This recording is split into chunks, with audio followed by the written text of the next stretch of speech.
So the thing that hasn't changed much is people's brains and the job that advertising has to do. So with Andrew Ehrenberg, we wrote a paper about the role of advertising, and its key thing is being creative publicity. I would say that still holds. Welcome to A History of Marketing. I'm Andrew Mitrak, and this week my guest is Professor Rachel Kennedy, Associate Director, Product Development of the Ehrenberg-Bass Institute. The Ehrenberg-Bass Institute for Marketing Science specializes in the discovery and dissemination of knowledge on how to grow brands. Kennedy ranks globally in the top 1% of advertising researchers, and she's known for her work bringing evidence-based research into marketing practice. In our conversation, Rachel Kennedy shares about the work of Andrew Ehrenberg, the founding of the Ehrenberg-Bass Institute in Adelaide, Australia. She covers their concepts on how brands grow and talks about the global impact of the Institute's work on marketing science. It's an episode packed with practical information, so I think you'll enjoy it. Now, here's my conversation with Professor Rachel Kennedy. Professor Rachel Kennedy, welcome to A History of Marketing. Thank you, Andrew. Absolute pleasure to be here. Thank you for the opportunity. Yeah, I'm looking forward to a conversation about the Ehrenberg-Bass Institute, your expertise on advertising and media effectiveness. But to start, I thought I'd ask you about a research paper that you sent me in advance of this interview. It's called Viva la Revolution, For Evidence-Based Marketing We Strive. And when I saw this, I'm like, what? This is an unusual title for an academic paper. So you're positioning yourselves as revolutionaries. Can you tell me about this, and what was this revolution, and what were you reacting to? Well, the revolution still continues. We are just so different to most of the marketing academics around the world on many ways, particularly how we study marketing. But because we study it in a very different way, we see different things. And it's as different as people seeing the world being flat versus other people who see it round. It is, that different. And so the revolution we're encouraging people to join, and have been for decades, is to stop and look at the evidence that we see, because it changes what you see. And we think it changes things for the better. So we'll definitely come to some of that, but that's kind of the big picture of the call to action. And it's not the first time we've been seen as being different. We're different in many ways. And that's why I reached out to you, because you were talking about the history of marketing. And I thought it was really important that we share that there is this very different way of looking at it. But importantly, that is discovering new knowledge and changing the way marketing is done around the world. That's right. And so when you say we, are you referring to collectively the Ehrenberg-Bass Institute, or this paper also talks a lot about this group called the empirical generalizationists and this research tradition. Are those one and the same, empirical generalizationists? I'll just call it EG from now on. By the way, it's a mouthful. So is EG and the Ehrenberg-Bass Institute, how do we think of those? And are those sort of the groups collectively? So empirical generalization is a thing that's far bigger than the Institute. In marketing, we are key proponents of it, but not the only ones who see its value. So we're intimately linked with it. And as a team, we're large, the largest in the world studying marketing. We're incredibly cohesive in our belief that this is the way to make discoveries and to advance our discipline.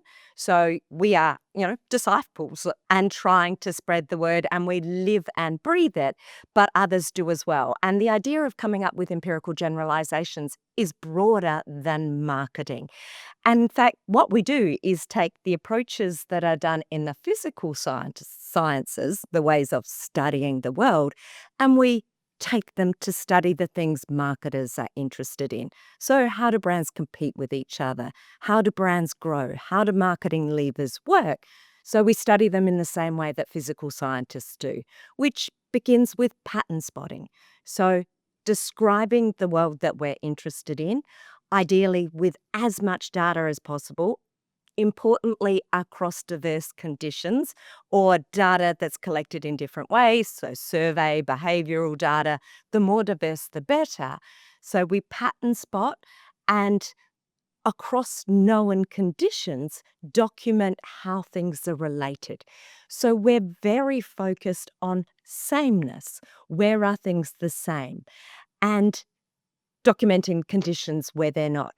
This is such a different approach to most of marketing study, where it's about single data sets, where people are doing complex models, looking for statistical differences. We're looking across conditions, across data sets, looking for sameness, looking for what's the robust knowledge that is likely to hold. So when you've done enough of that pattern spotting that you see these robust patterns, the idea is to quantify it. So the endpoint we're looking for is maths and laws that describe those big patterns. So we're very associated and known for laws like double jeopardy. Small brands will always be hit twice. They have fewer buyers who buy less often. Duplication of purchase. Sharing across brands is predictable based on the size of those brands. Negative binomial distribution. Buying SKUs like natural monopoly. It goes on. But that's what empirical generalisationists are looking for. Simple laws that describe the big picture of how the world works. As researchers, we're always interested in the nitty-gritty and the deviations. But as a discipline, understanding that big picture helps us, understand what matters. It helps us know what constructs we should be studying. Yeah, it helps us predict the future and understand the world in ways that we don't think traditional studies achieve quite so well.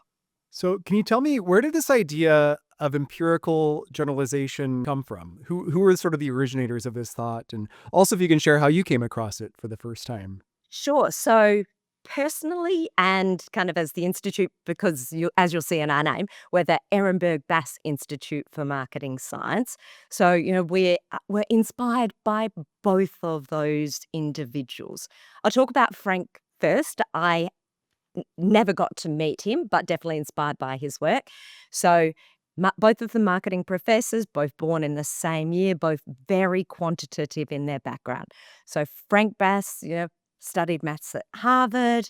But the thing that inspired us was in terms of studying the real world and, you know, implementing marketing science, he came up with the diffusion model. So understanding how new technologies, new products come to market and their life cycle.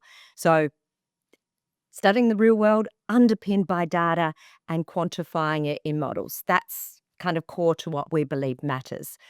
Andrew Ehrenberg, I was lucky enough to work with him in 99 and 2000 in the UK, had very strong relationship with the Institute and very much inspired us down this journey of empirical generalization. So I can talk more about him just because I spent so much time with him.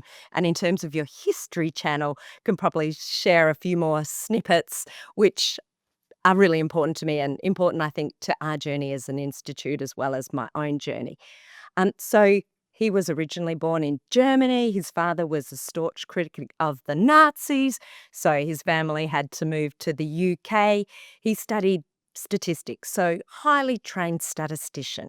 So he understood data and numbers incredibly well and drew on that through his life. And I think in hindsight, he was probably also inspired by a father who was a staunch critic to stand up and talk about what he believed and saw in data, which has been an important part, Pat's, going back to your first question of why we see it as a revolution and that it's important to share these beliefs, again, inspired by him.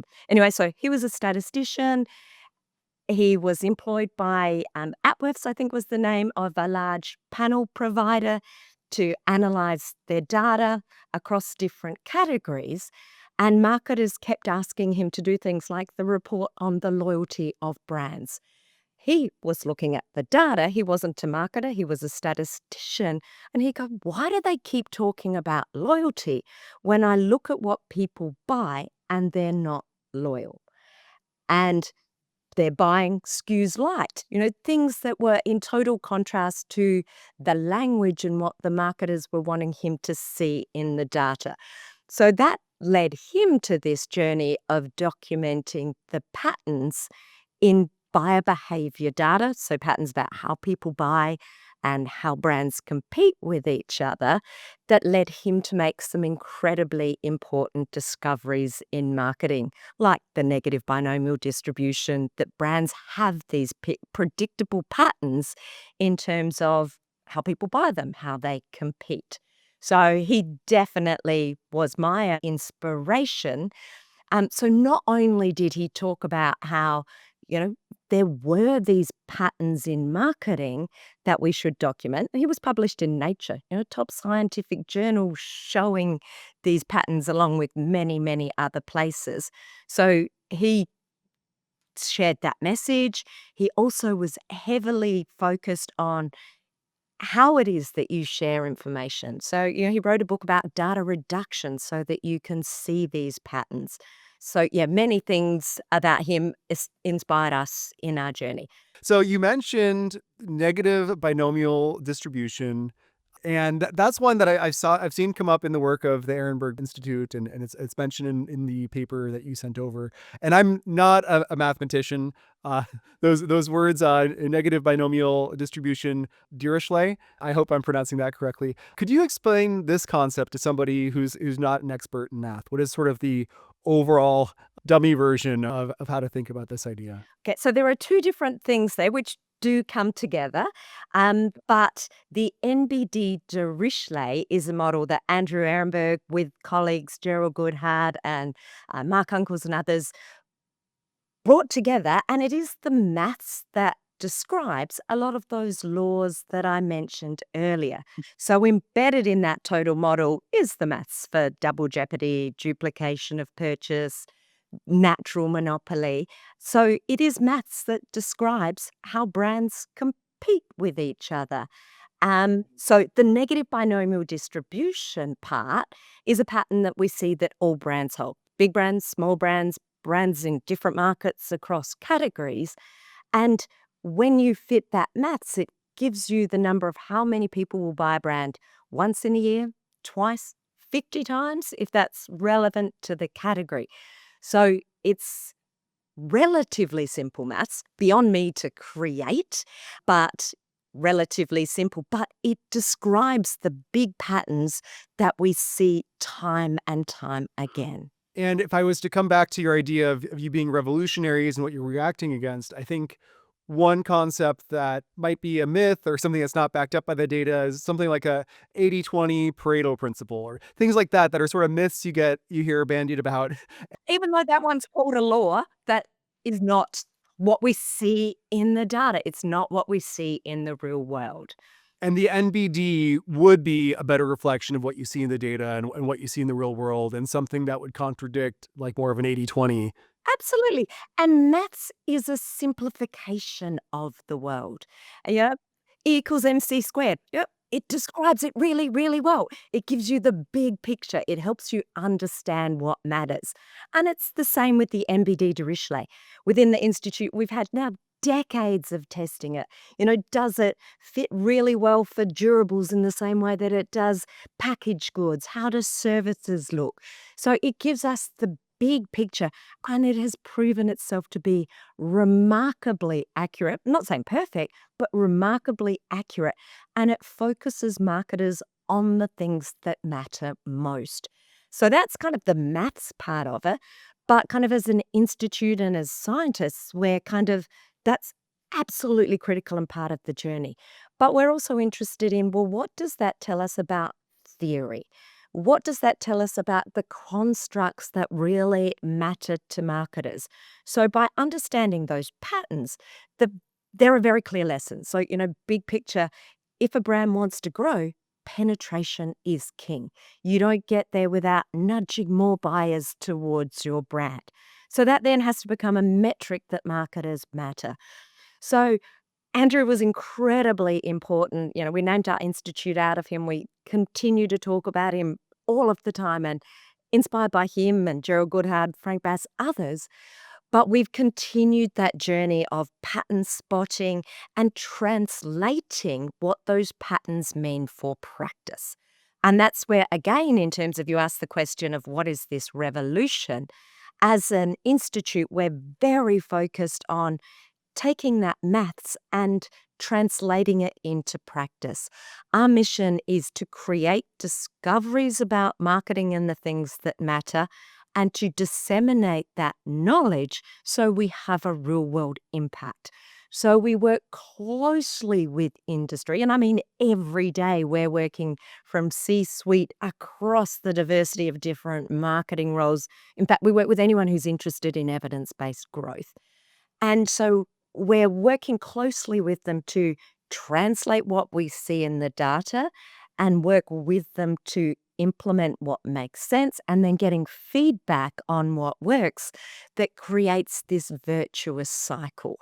And as part of that, we've advanced. And we truly think it is an advancement. And this is where it comes back to that initial question. We are just so different to others. The new theory about how marketing works.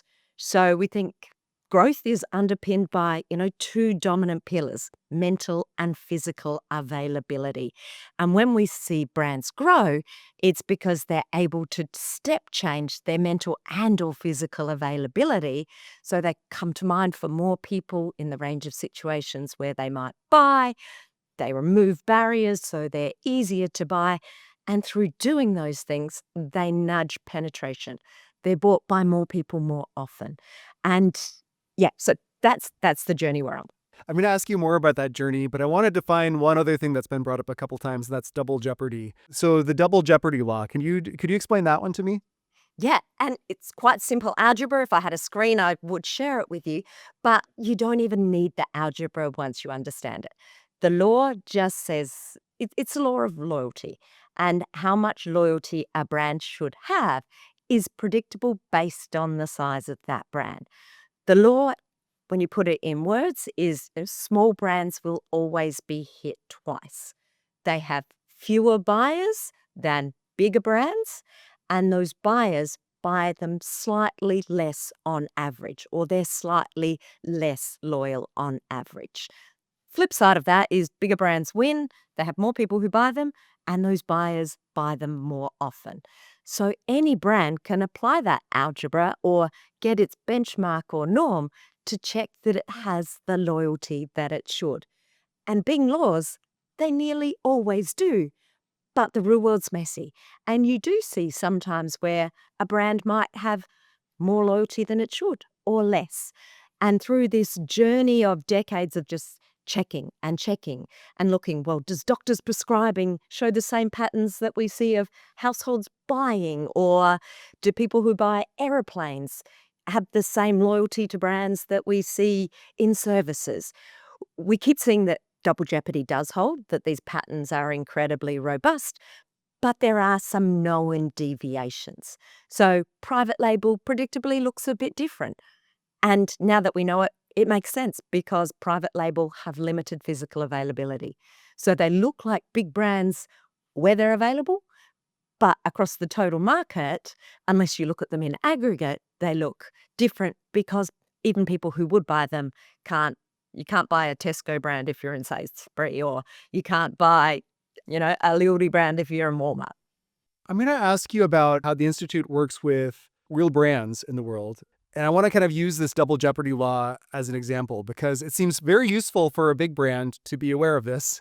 So I guess how would you advise a big brand to think about that? And then on the flip side, a newly forming company or a newly formed spin-out brand. It seems like it's a cold start problem with starting a new brand. That's a new entrant because it is dinged twice, as the law suggests. So I guess how would you advise, or how have you advised examples of this in the past of a large company dealing with the double jeopardy law versus a small or newly formed company?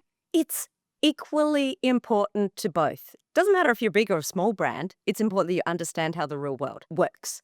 And so vitally important, probably almost more important for a small brand because a small brand's got limited resources. So they possibly have to be a little bit more strategic in where they invest those resources.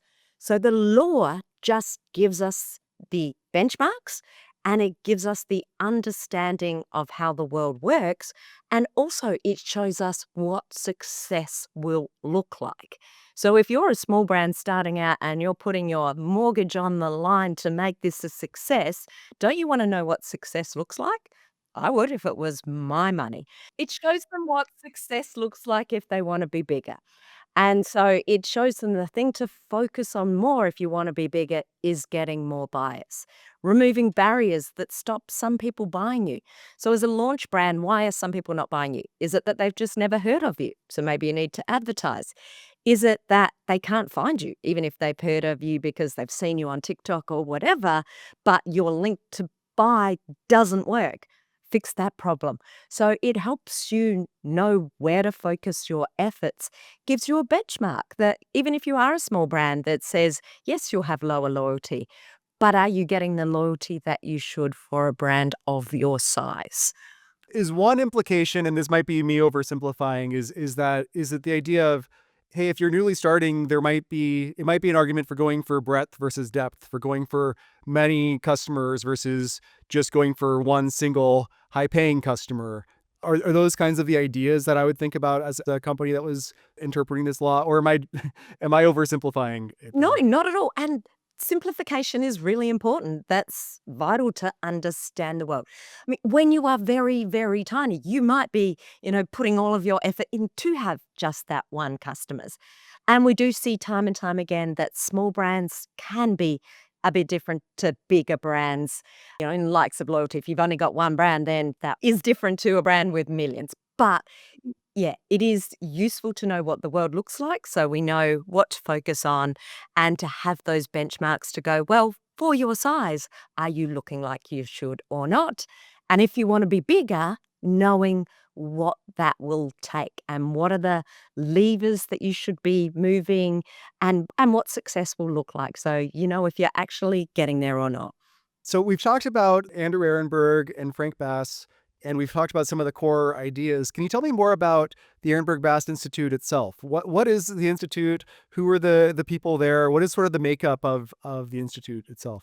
Absolutely. So we're not-for-profit research institute. We're based in a university, currently the University of South Australia, but we're about to become Adelaide University as we merge with the University of Adelaide. So exciting times for us on that front. But we're researchers. So we have research professors, marketing academics, research assistants, people involved in teaching, but at our core, we're researchers. And as I said, our mission is discovery and dissemination. So we're incredibly cohesive. We are a big team, and different people have different interests. So, some people do more pricing, some people look at portfolios. I spend a lot more time looking at media and advertising. But as a team, all of us are interested in buyer behavior, brand growth, competition, and those things. We don't just work differently in that we're such a big team focused on similar things. We engage with industry through our corporate sponsor program. So we're 100% industry funded, and it does skew towards big brands who fund our research. And that's partly good for us in that we love engagement and it's so core to what we do, but they're also willing to fund the research that we do. So they pay a subscription fee that creates a research budget that no individual business alone could ever have, and that no other marketing department in the world has. So that research budget then enables us to undertake gold standard studies that again creates this virtuous cycle. And in return for people subscribing, when I say people, businesses subscribing to our research, we share that research. So sponsors get early engagement with the research findings, they get a lot more depth of knowledge. We share regular reports with them.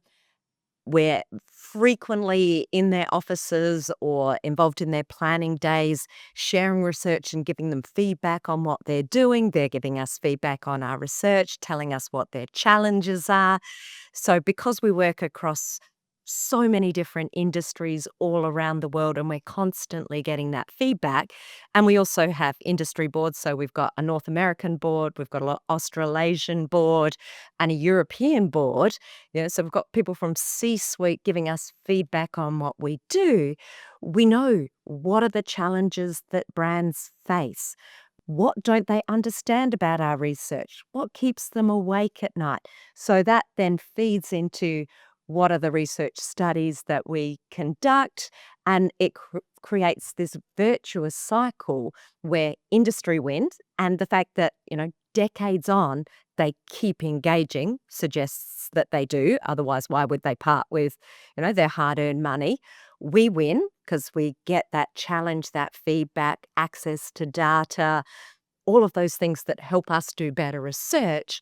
And yeah, it's a virtuous cycle that we think is win-win for everyone.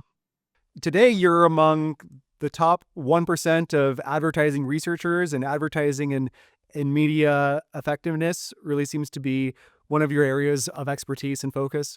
And I'm wondering, how did you first become more interested in advertising and media effectiveness? And also, what does researching, you mentioned this kind of scientific approach to advertising and media research, and just what does that look like at a tactical level? My journey into advertising research related to trying to replicate a study from the Journal of Advertising Research, because probably haven't mentioned that word replication much, but we are absolutely huge fans for it. That's part of that pattern spotting of just seeing, do you find the same results that other people found? Do you find it in a different country, different categories, different measures? So in hindsight, probably the worst area to go in if you want to be an empirical generalizationalist, because no two bits of advertising are the same. So when you're trying to pattern spot and see how do ads work, it's just a nightmare because you can't control things because things are changing all of the time. It's a hard area, but I do take some of those fundamental things that are important to the Institute of trying to tackle the big questions of what matters, trying to work out what do we know and what can we trust. So a lot of my personal research has been around how do we measure advertising. And there's been enormous change from, when I started, it was all surveys, all intermediate measures of effectiveness. What do people like? What do they recall? What are their intentions to buy in the future and those sorts of things. So we've had biometrics, neuro, so many different things that have sort of come along since then, online digital experiments. So there's been enormous evolution. So yeah, I've spent a huge amount of time trying to test different measures to go, what are they actually capturing and what measures can we trust and for what information? Certainly, the ways you would measure, or the tools available to measure advertising effectiveness over the course of your career, I'm sure they've changed a lot. And ad inventory themselves have changed, the ad formats. And even within internet advertising, the types of ads within internet advertising is like, when it started, it was a little almost mimicking the style that you'd see in a newspaper where ads were off to the side, and then they become newsfeed ads, then they become these story ads that take over your full screen, and they're still, and there's so many different types of advertisements within digital. And then meanwhile, television and broadcast, print, Cinema hasn't gone away. Yeah, exactly. it still hasn't gone away. Still very important. So I guess, what has stayed the same over your career, as far as analyzing advertising, and then what are the top things that have changed? So the thing that hasn't changed much is people's brains and the job that advertising has to do. So with Andrew Ehrenberg, we wrote a paper about the role of advertising, and key thing is being creative publicity. I would say that still holds. So without question, the way marketers can put advertising to market, so much more diversity. There's so much more fragmentation. There's so much more data, but I feel a lot of marketers are probably drowning in data because they're measuring, I was going to say everything. Lots of people are drowning in dashboards with so much data, but they're not necessarily able to isolate what are the measures that matter most. So in terms of what I've tried to focus on is real world ads, whereas a lot of advertising academics have historically created artificial ads. Now with AI, there are more opportunities to do that in some realistic ways. Not always, but definitely. But going back over the last decades, we've been very focused on real world ads, trying to get large samples of ads. Um, Never as big as we would like or as much, but at a scale above what is normal for many advertising researchers. So, yeah, going back to trying to describe the real world with large samples of real world respondents as opposed to student samples, which is often the norm for many academics around the world. And yeah, testing advertising from different measures, trying to find out, what are the big picture things that we're learning? And yeah, how do you best measure those? Some of your early articles were on this topic of ad likability. And I'm wondering if you found any link there between ad likability and an ad's effectiveness. It seems like as far as formats changing a lot, likability is still one of those ideas that, well, an ad could be likable around any type of format. So I'm wondering about that one too. You're going back a very long time there, Okay. aging me, but that's okay. Yeah, so that was one of those first studies that I talked about. And, we learnt then, and we still know people can like ads for a range of reasons because it makes them laugh. It's funny, but it tells them something interesting about, a shoe brand that they love or whatever it might be. So ads can work in different ways, and that still holds today. But from a marketer's perspective, likability matters probably now more than even in the past, because if they don't, they will zone out, they'll change to other content that does capture their attention or their interest enough. We learnt then, and it holds likability alone is not enough. So in my PhD, I documented these things called dysfunctional ads, where the people who knew who the brand was for didn't like them, but there were also people who liked them but got the brand wrong. So they're doubly dangerous in that they're not working for the brand, but potentially working for a competitor. So today, as much as then, people need to know the brand that the ad is for if that ad is going to have any chance of doing what it needs to do. And ads have to work through memory. So we talk about a lot about their role is mainly to refresh, but occasionally to build new memories that make it more likely that that brand will come to mind for more people in the range of situations where they might make a purchase. So ideally, brands want to create ads that are so well branded that people who don't know much or don't care much about them still have that spark of a memory that they're starting to build or refresh the memories that help them win into the future. And the effects of advertising, do play out over long periods of time, not just weeks, but months, years, and even longer, where they're successful at building the right memories.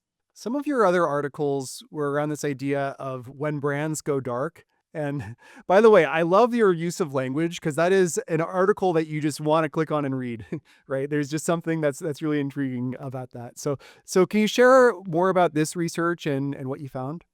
Yeah, so for a long time, we've had kind of big questions that we're trying to tackle. And one of them is, what is the spot worth? And we talked earlier about how much choice marketers have. Really hard to know, where do you put your budget? Which platforms, which format. So they're trying to work out, well, it's incredibly useful to marketers if they know what a spot is worth. So we've been trying to tackle this problem over years with different data sources in different markets, different measures. So the going dark was just another piece of the jigsaw puzzle to try and give us some more evidence, because if you take away something that exists, you can see what happens when it removes. So that's one way to determine what value was that advertising delivering. So I was lucky enough to have a research student, Adam Galzinis, who was happy to take on this particular project. One of our corporate supporters had a lovely data set. There was about 40 brands over 20 years, and we knew exactly when the brands in their categories were on air, how much was spent, when they were taken off. It was all alcohol related categories, so ciders and other things. But the nature of the category was that brands would be advertised for a period and then not. So there was lots of switching the advertising on and off.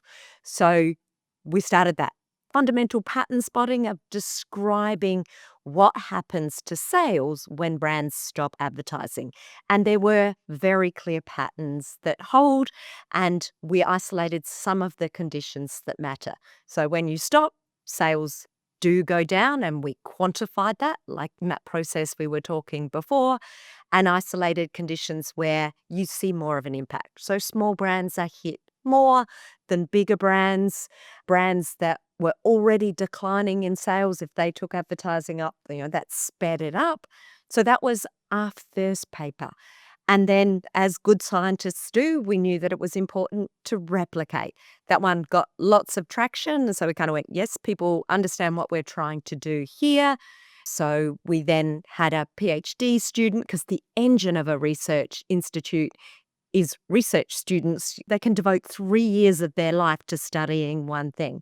So in this instance, Palin took the challenge to replicate what we'd seen in a far, far bigger data set. So 365 brands across 22 different categories, US, so different markets. So lots of the boxes that we like as scientists in terms of differentiated replications, trying to see, does the pattern hold in slightly more diverse circumstances? And she used a different measure, market share rather than sales, which had a number of benefits in that it helped us enable us to compare across the categories and things far more easily. And again, quantified. So a year without advertising on average led to a 10% drop in market share. 2 years without advertising, 20% drop in market share. 3 years was 28%. Racking my brain there a little bit. But again, highlighted the conditions that Adam had seen and a few others. But that work continues. So the nature of marketing science is slow. So we're now looking at different measures, looking at quantifying quarterly stops, and continuing to refine and, look at this in different conditions to, continue that journey. And as you're doing all of this research, another part of your role, in addition to being an expert in advertising and media effectiveness, is related to product development. So the idea is taking the Institute's research and development and translating into products and services for industry supporters. And do you have any favorite examples of how you've been able to productize the Institute's research in this role? I would say everyone, so many researchers in the Institute are involved in this as well. So taking the robust findings that we've got and looking at ways that we can encourage people to use that evidence. So for a long time, in terms of the way we set up, we were just about sharing the research, giving seminars to share what we found and what we thought it meant. A while back, we set up the Mars Marketing Lab, and they funded a lab within the Institute and kind of challenged us to scale up in a way that we hadn't before and work with them to disseminate that knowledge globally into their business. So through that process, we learned a lot about change management and using knowledge. So that kind of led to this idea of, well, how do we package what we know into tools or ways that marketing practitioners, who are often so busy, they can't be as close to the research. They're often in an environment where they have to use that template to brief for advertising, or they're looking at a particular dashboard, so their plans for the next year have to refer to, the data that they've got. But often there's a clash between, the traditional tools and measures that are measured around the world and still to this day. So we have worked with our sponsors to work out, well, how do we embed the right construct, the right measures, the right ways of doing marketing that are going to deliver the best results.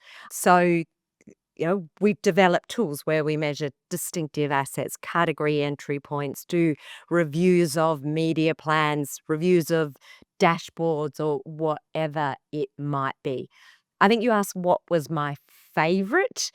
I I love doing all of that, but one of the things that we offer and the ways that we've worked out is how brands grow live. There's also a version of that, how brands grow for executives. The live one is where we go into a supporter's business and we work very closely, typically with 30 to 40 senior people. But as researchers, before we do that, we have done a lot of fundamental research on that particular company's brands, their categories, and we develop exercises. Some of the exercises are standard across, but we then work with those senior executives on their data and challenge them to see what we see and together produce, well, at the end, it's the team trying to apply the knowledge that we see with feedback, an evidence based growth plan. So, the reason I love those most is we just see the traction that it has. And the number of times those senior leaders go, we just need to roll this out globally with all of our teams because it is, like I said at the beginning, that transformation from seeing the world as flat to round. When they get up close with the researchers, they look at their data with us, not had it that they've just not gone, yeah, the world is not as I thought it was. And they get hungry and so passionate about ensuring that their businesses can now see what they see because it's so incredibly obvious that they need to be doing different things. And then watching those journeys play out where they do different things and see the results, it's so heartwarming. So that's why that's my favorite. Something I've really appreciated about this conversation and about Ehrenberg-Bass Institute is that there's really a relationship between your supporters and industry and research and academia. And over the course of this podcast, I've gotten really lucky to speak with CMOs and entrepreneurs and business leaders. And in those conversations, I can't recall them ever bringing up academic research. And on the flip side, I've spoken to a lot of really great academics and sometimes the research is very fascinating, but admittedly, sometimes at the end of the conversation, I'll kind of be scratching my head where I'm like, how could I as a marketer actually apply that? And I'm wondering if you have any guidance or tips or any suggestions on what academia can do more broadly to better integrate with and collaborate with industry, and I guess vice versa for industry practitioners who are marketers full time and don't necessarily seek out academic materials. What would you suggest? How could somebody just make better use of this, just to become better marketers? Yeah, so we see that industry hungry to engage. As you said, we're the other side of the planet from many of them. Why would they come to us rather than, big name universities who are in their backyard? It's because we add value. And to me, you talked about people who are doing kind of interesting research, but as a practitioner, you go, how would I use it? To me, that is just an enormous waste of resources. It's just not good for the academic's career. Well, they might get promoted, but they're not going to have real world impact. So academics have to do research that matters, solve the problems that industry have. And it's not that all research is about solving problems, but understanding the world and the things that matter and being able to translate that knowledge so that people can see its value. Yes, as I said, we see that industry are very happy to engage. They're happy to jump on a plane and come and see us and fund us year after year, share their data, share their challenges, and lots of NDAs need to be signed and those things, which completely fair. But yet, it's not a lack of interest from many people in industry. Contentious knowledge, and we're often associated with that because what we've found clashes with what people have been told previously. So for marketers who have, had a traditional training, their core DNA is around segmentation, positioning, targeting, that's the world that they see. To try and engage with the likes of the knowledge that we share does require people to commit some time to understanding what is this new marketing, what are the constructs that, are now important, what language is more useful to describe the world, why might you want to measure things in different ways. So that's not an easy journey. So committing the time to learn, to look at data so that, the natural thing is often to go, that can't be right. So take up the challenge and look at data, run experiments, test competing ideas and see what works. So yeah, it can take time. It can take a commitment of budget so that you can actually test things and or, get your research team to look at data in different ways. So yeah, learning can take a commitment and can be hard. But what we see is that those people who do different things and get different results. Where would you suggest listeners find you online and follow your work and follow the work of the Ehrenberg-Bass Institute more broadly? Yeah, so we're not shy. Our mission is to disseminate. So follow me on LinkedIn, Byron Sharp, Jenny Romanek, John Dawes, anyone from the Institute. Search on Ehrenberg-Bass Institute. We're not hard to find. So yeah, we do try and be active in the likes of LinkedIn. We regularly give keynotes at conferences around the world. We do try and do regular podcasts because we passionately believe that this process of bringing science to marketing is helping us discover better knowledge that, does help marketers deliver on the outcomes that they're looking for. Having said that, while our mission is to disseminate, for those people who are really serious, there is real value by supporting the research because then you get a lot more, you get early access and so much more detailed understanding of the research that we don't share in podcasts or keynotes and in formats that enables whole teams around the world to engage with the content. So for anyone who can, absolutely encourage them to join our program and knowing that that's then going to fundamental research that raises the whole industry up. And we're easy to find at marketingscience.info. Well, Professor Rachel Kennedy, I really enjoyed this conversation, so thanks so much for your time. Absolute pleasure, Andrew. Thank you for having me. A pleasure on my side as well.